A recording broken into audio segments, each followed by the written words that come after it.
Oh, no, go away. Okay, okay, cool. So today I'm going to introduce or discuss the simplicity involved that it actually takes to integrate Stripe, which is a popular payment processing platform, with Laravel, which is one of arguably the best PHP frameworks out there. And when I say arguably, I mean arguably. There are a lot of arguments going both ways on that. First I wanted to quickly kind of give a quick description of what Stripe is. So it's actually, sorry, this is really not starting out well. Stripe is a payment processor that allows you to integrate easily digital products to accept payments, in the form of subscription, one-off type payments, you accepting via credit cards. I think they also support Bitcoin and some of those weird, not weird, but alternative currencies as well. I don't know off the top of my head. It's very easy to use and very easy to integrate. So out of all of the payments platforms out there, including the one I work for, Stripe is by far the easiest and by far the best. Yeah, so, and of course they have SDKs in all of the popular languages like Node, Ruby, PHP, Java, I mean, pretty much anything that you want to build it in. And so this next section is Laravel Cashier. So when Laravel is not very popular in Europe, so a lot of the companies that use a LAMP stack don't necessarily use Laravel. They're primarily Zend or Symfony. So when I say something like Laravel or Laravel Cashier, that's the first question I get is what the hell is that? And it's actually a really cool fluent interface for Stripe. So it also supports Braintree, probably equally. So Stripe and Braintree would be a better description of that. But it's incredibly easy to use. It's of course open source. It's free. It's installable via Composer. And it supports pretty much anything you possibly would want to do with Stripe, such as coupons for discounts, trialing, swapping subscriptions, all those fancy things that your application may want to do. I think there's also grace periods and invoicing, that sort of thing. Now is where I actually give you my presentation objectives, which I already did. But basically, I just wanted to discuss it. Sorry, the order of the slide is out. Quick introduction of what I want to talk about, what the applications are. Then I also want to build it. And ideally, as we're discussing this, the end result will work. So that would be good. And then we will play around with it with a dummy subscription through our Laravel application. Now, there are a couple things that I have pre-set up on this resolution on my application. So I used, for simplicity, and since we're not covering the entire authentication process and registration login with Laravel, I used the pre-made scaffolding using the artisan make auth command. So that way we already have a login registration set up for us. And our app is,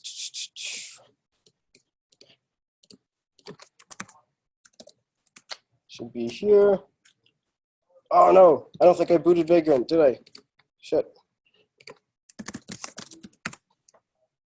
And this is local dev, I'm just using Homestead, which is popular for Laravel local dev. It's all pretty much there and set up really easy to do. And just, yeah. So as soon as this boots, so I've already run the authentication on the application. It took a while the first time I did it. These basic setup steps, and I think that was just because of the Wi-Fi I was on at the time. I was actually on an airplane.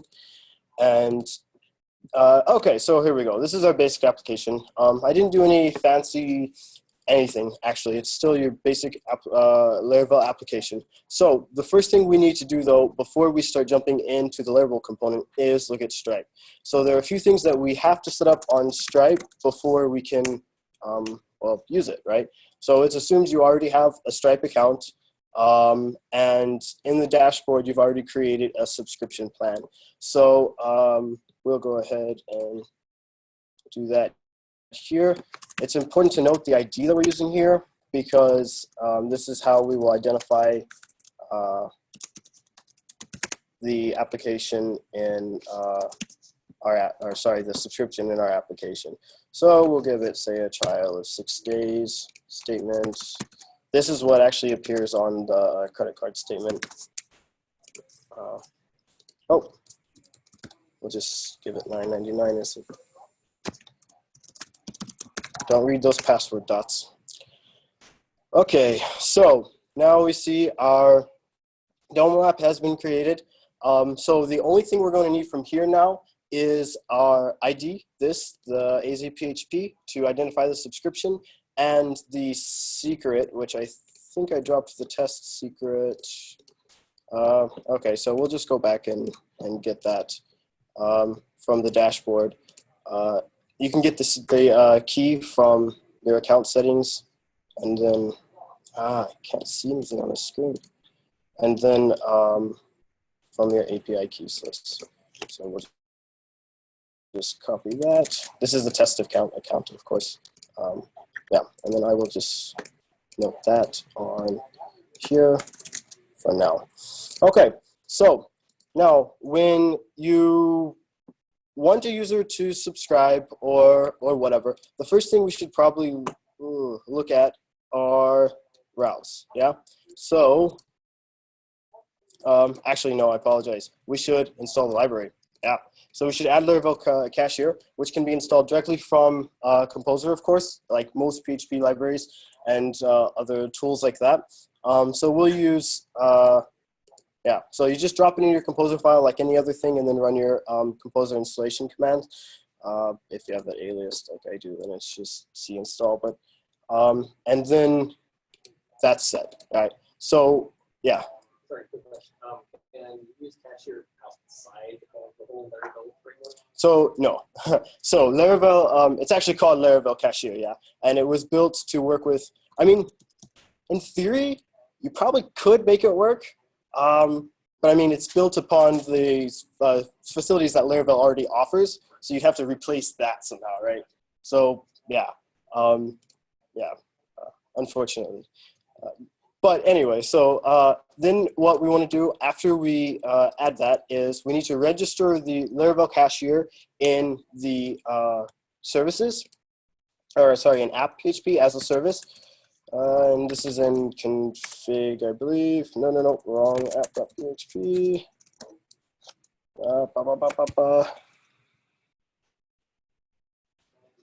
Oh, yeah, oh, sorry, that is the right one.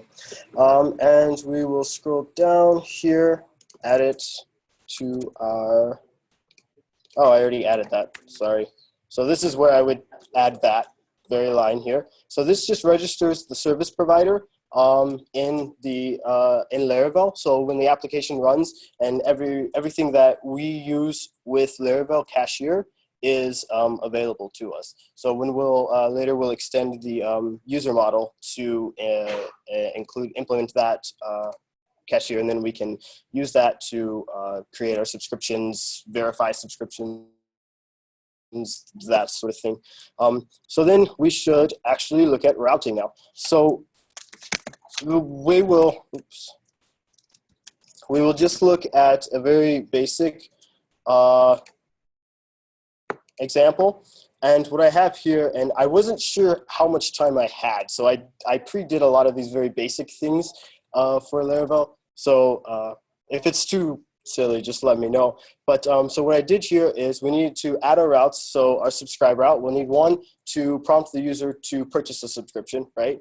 And then we'll need another one to actually create the subscription. So for the prompt for the subscription, we'll use get, of course, because that's just an indicator that they need to subscribe. And for the creation, of course, that will be a post, because that will be submitted by Stripe's JS, which is Stripe.js is an embeddable payment form, completely secure, though it should still be served over SSL. So that is, but I think everything should be served over SSL, right?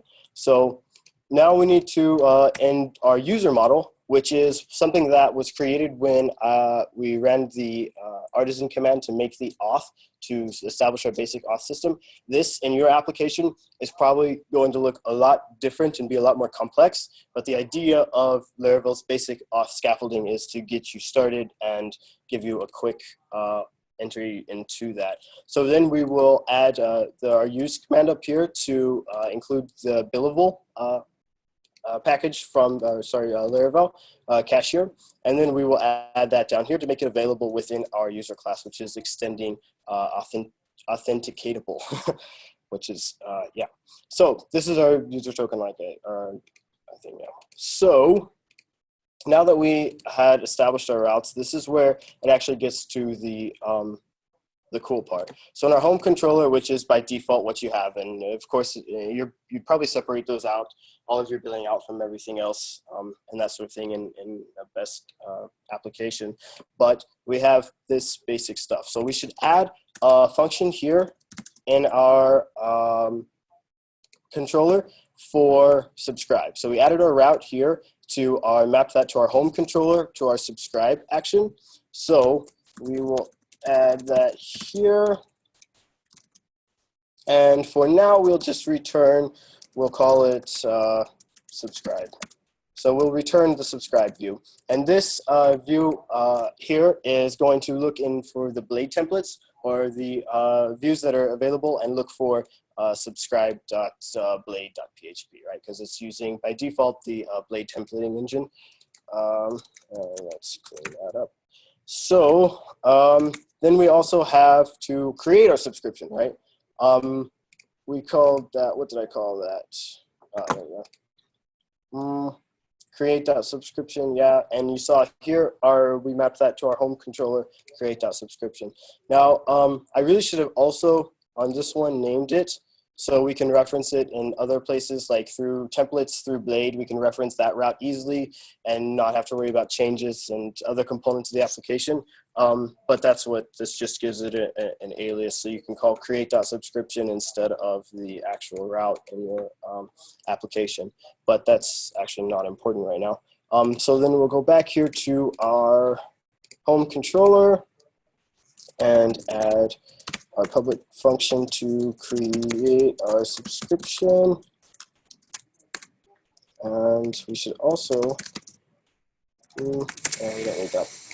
Okay, so this is going to serve as my logic for the processing of the subscription. So in a second, what we're going to move to is adding the form to the template on the subscription route. So when the goal is when the user logs in, we check to see if they have currently subscribed to our subscription, and if not, we want to prompt them for that, right?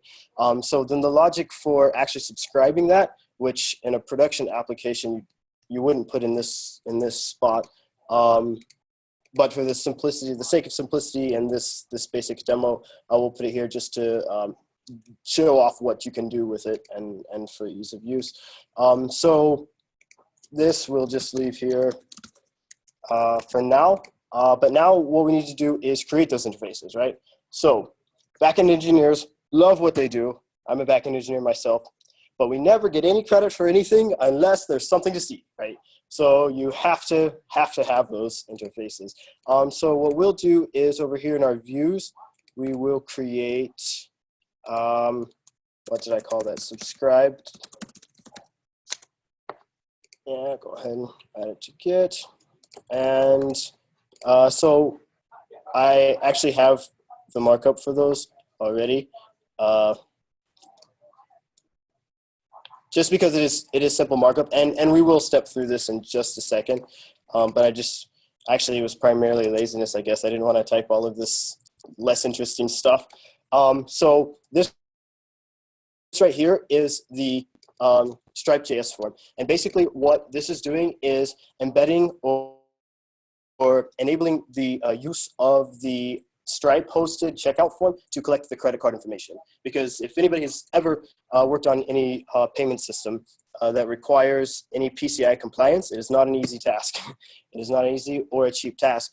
And so Stripe enables you to collect these payments without the need for PCI compliance. You do still need to serve this over an SSL connection, of course, but it's pretty much common sense.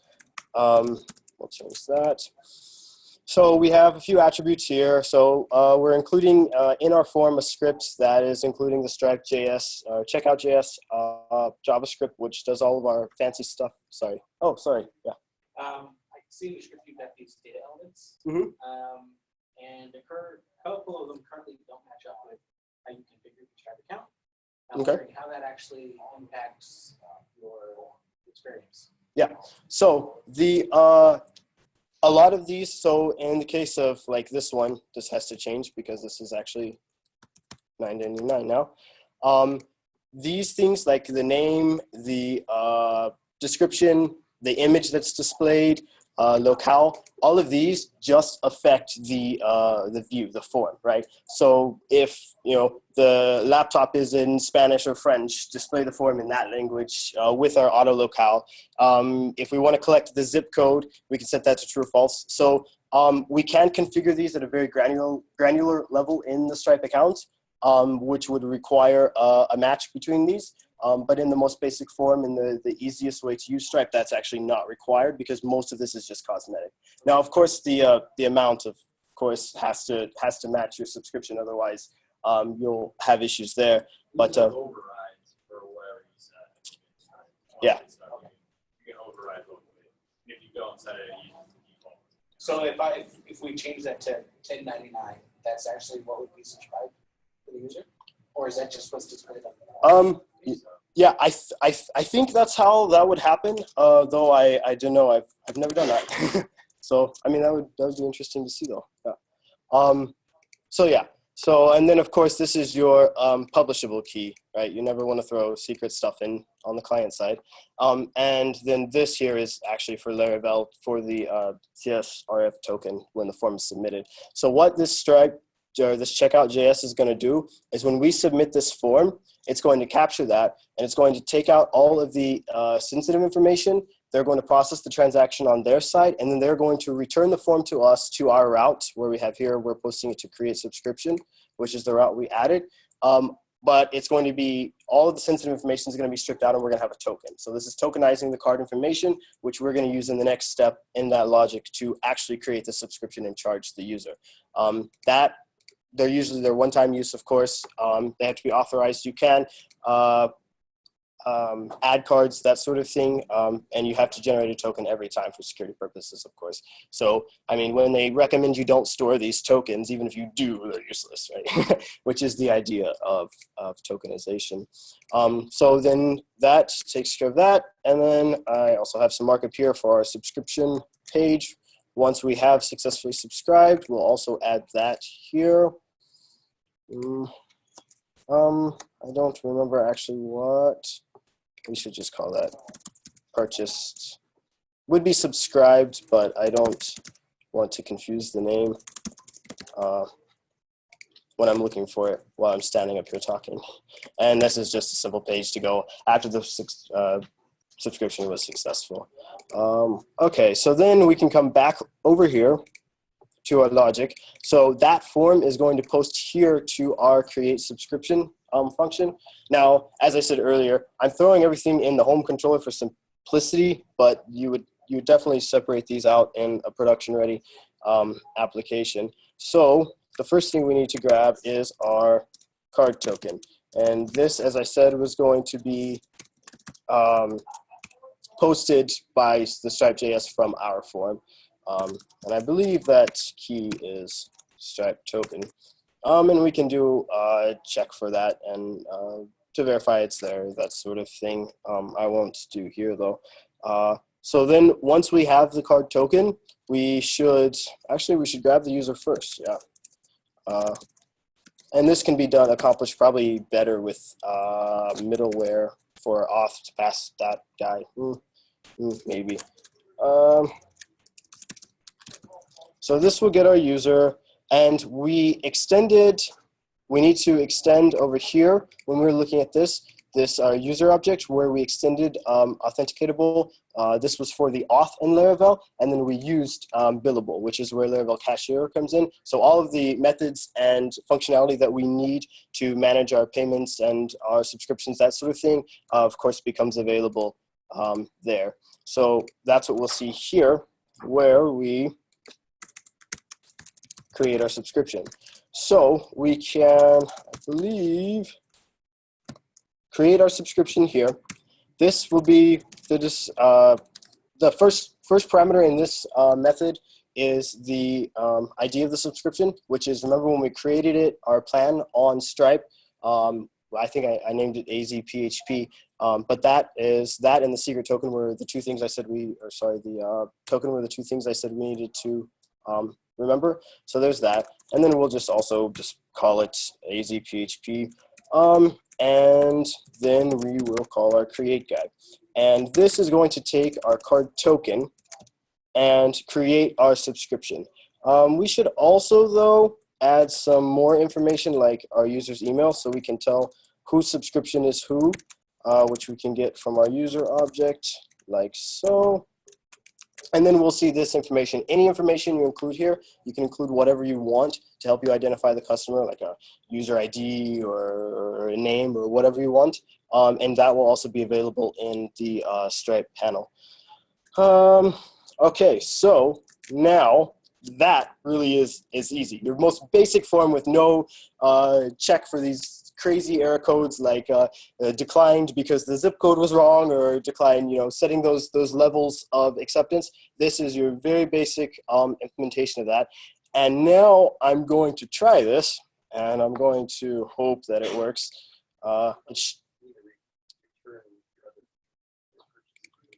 Haha, you are right. Thank you for that.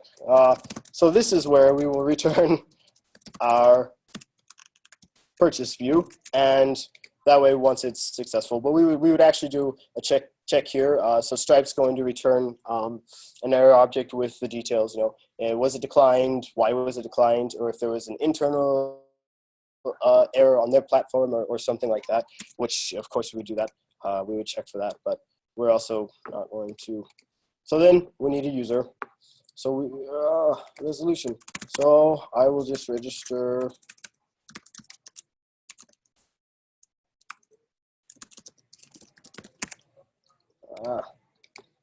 And the I actually didn't need to fix that, but the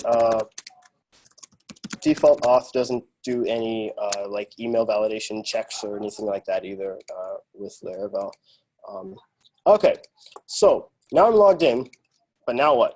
I need to know if my currently logged in user has a subscription, right? Because I don't want them to see this dashboard, or it would be some exclusive content area or something. I don't want them to see this dashboard unless they have subscribed. So Cashier, of course, adds a very easy way to check for that. So I will just add it here. This would actually, you could probably add this as middleware as well to keep it a little cleaner, but it's literally like a one-liner. So I'll just add this here for now. And then we will get our user object, our currently authenticated user. Then we will check if the user is subscribed.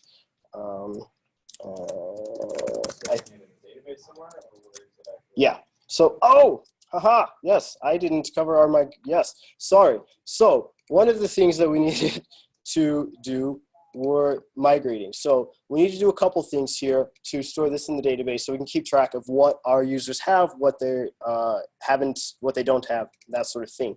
And a couple of those are here. So when we, here actually, sorry. So I created a migration, I prepared that ahead of time to store some information specifically related to our user Stripe subscription in our database for our checks, like what I was about to show you there when I got ahead of myself. So for the users table, that is created by, the auth scaffolding that comes with.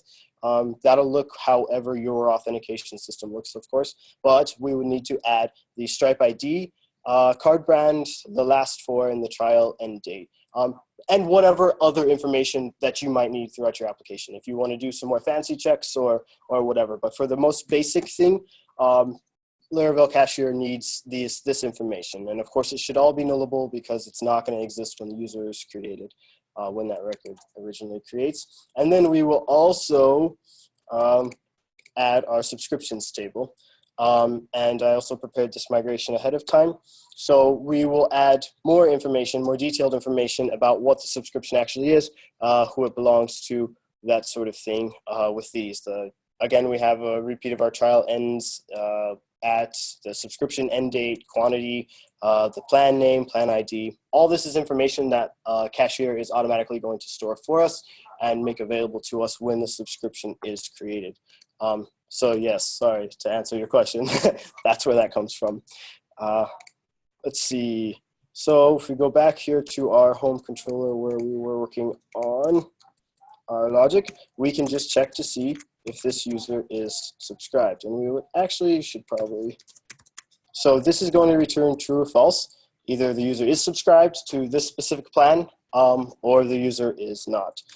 If the user is subscribed, we want to return our home view so they see our dashboard. Otherwise, we want to display our interface prompting them to subscribe.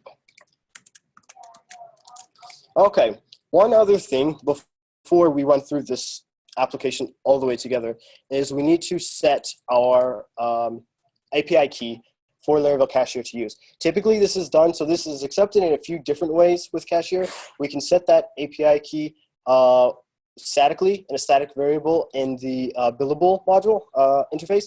We could set that as an environment variable, which is the recommended way to do it. So that information is going to change based on environments, of course, and you want to keep things like secrets out of source control, of course. So you can do it there, or you can set it explicitly in the code, which is what I will do here. And we can do that off our user object as well, because that is where our Stripe instance is. And we can set our Stripe key. Oh, no. See, that silly crap never happens until you're standing up here talking in front of people. And I obviously can't remember this, so we copied that earlier.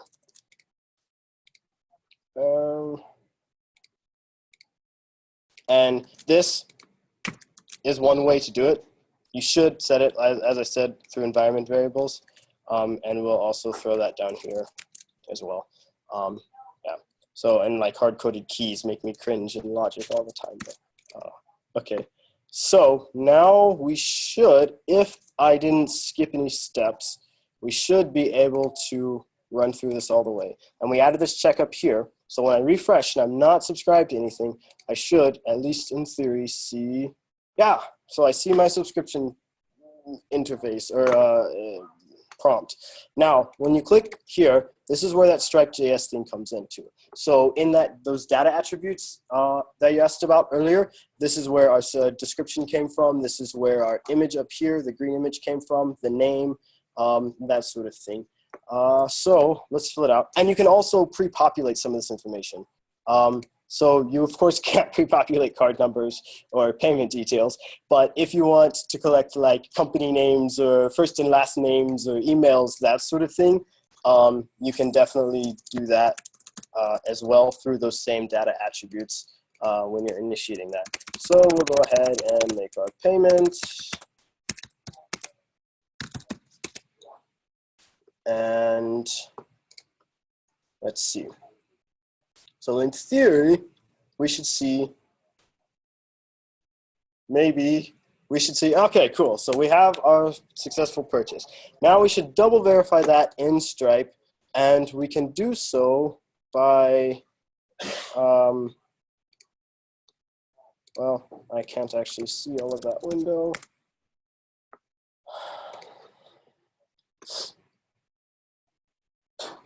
One of the things, and this is unrelated, but one of the things that I miss so much about the States is Wi-Fi. There's like Wi-Fi nowhere in Europe, nowhere. Okay, so then we can go to our plan, azPHP demo, and we see one subscription, yeah. So we see, remember when we created a subscription, we set a trial date, a trial period, right? I think it was like 6 days or something. So we can see that right now, the entry we have is a trial. So while they're trialing, we will see this, then we'll see when the trial expires and when the user's actually billed. So the user doesn't get billed right away because we set a trial period, but after that trial period expires, you don't have to reauthorize the purchase because that was already authorized when they subscribed to the trial. So as long as it's not canceled beforehand, which of course Cashier also has ways of allowing you to cancel subscriptions, as long as that's not canceled beforehand, it will automatically bill and you don't have to worry about collecting money from your customers. And yeah, so that's what I got. Oh, we could actually check here.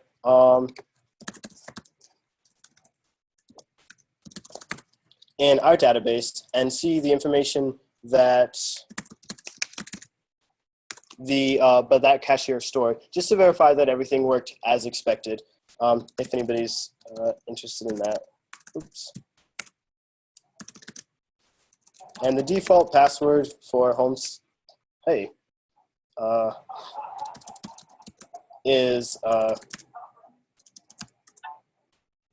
okay. Huh? No, it's secret. It's the default password for the Homestead boxes. Yeah, it might be root.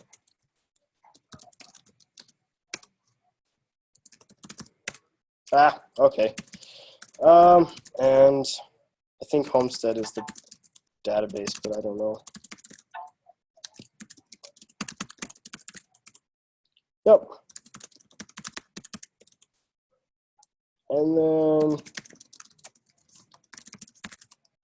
so let me try to scoop this over so we have, okay, so this is not so interesting information here now because we can't see it, but we see our customer ID from our subscription. We didn't have a coupon code, so we see our null here, our trial. So we see our card brand, the last four. Last four is typically used for like customer service type stuff. Hey, you guys charge me, but I don't have my stuff. That sort of thing. So that's actually it, and that's a really simple way. And of course, you can expand this and build some pretty kick-ass applications. So they don't, of course, they don't let us use Stripe at work because they're a competitor. But in other applications, we have used Stripe as well, like a lot of open source stuff that I've worked on and some of the people that present at the meetup in Berlin have worked on. Yeah, so it's actually incredibly easy. It's incredibly simple. And so I had a shameless plug for my open source meetup in Berlin, but I don't know how often you guys get to Berlin. And this makes a lot more sense in, well, Berlin, but there is also my contact information with probably the only professional picture that I actually have. So yeah, questions? Yeah. So in those numbers I don't have off the top of my head. You could probably find that information relatively easy, though they're pretty transparent. But the biggest customer base for Stripe is North America, of course. That's the biggest area for card type transactions. But they are just recently, I think they're still in beta in Europe. So they'll grow there as well. But yeah, as far as that exact number, I don't know. We started using it for Alipay, the Yeah. Chinese cards. Yeah.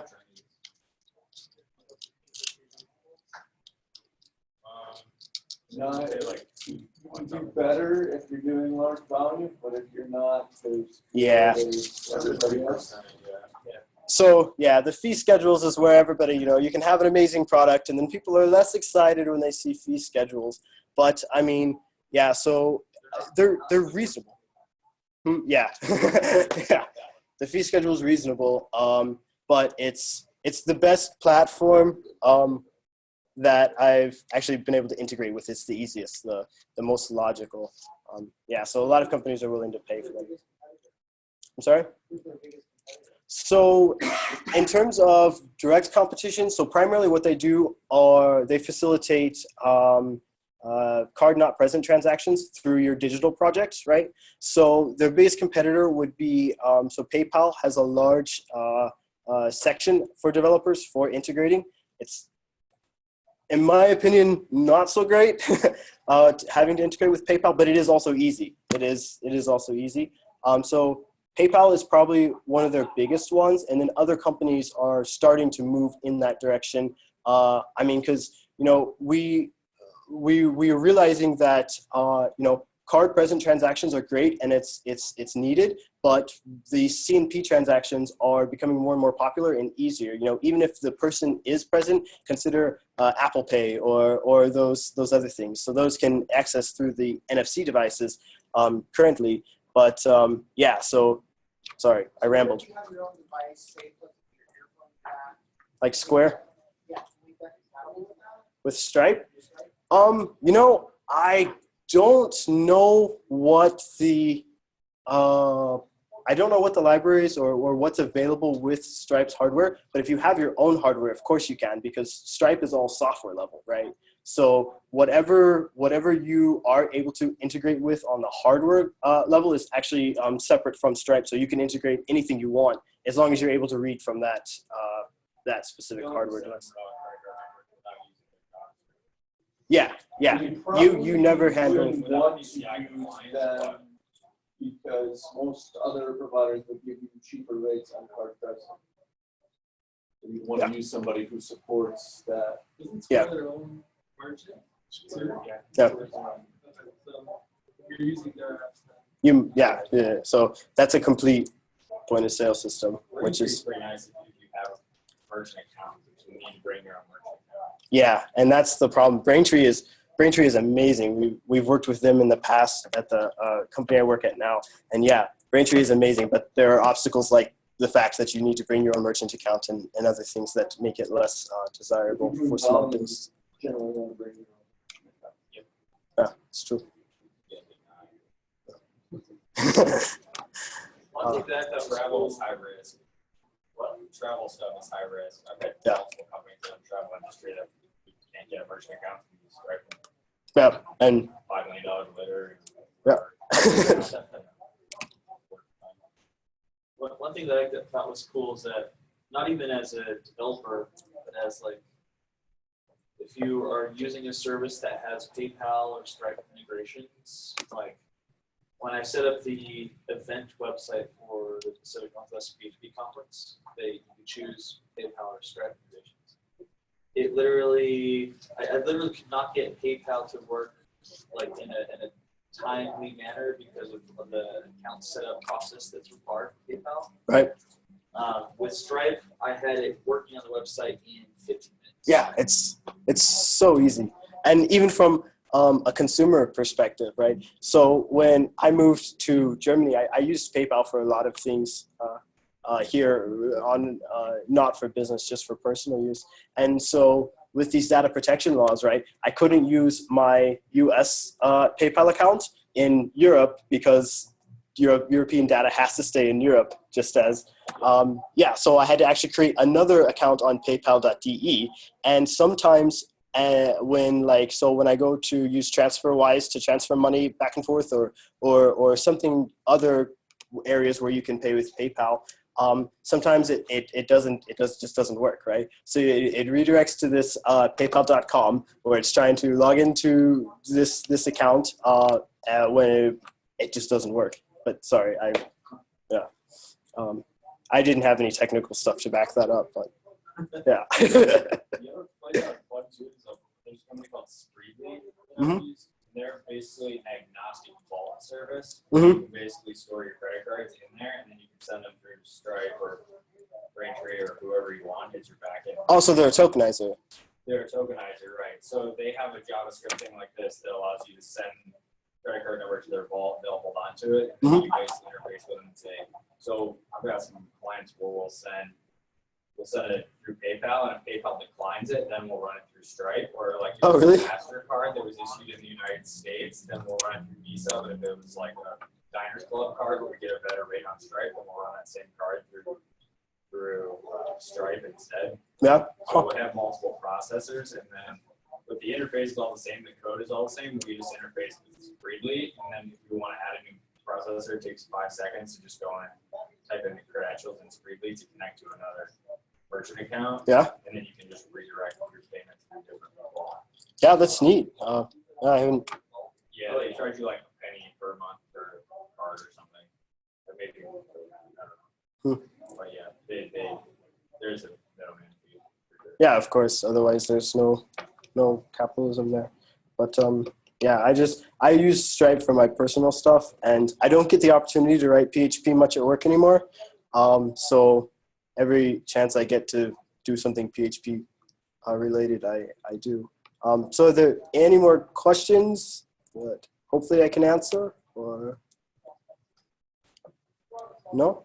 Why do you have to type off routes in between all your routes? Do what? On your route page, they have like a route and then off route. Oh, so Here's the yeah.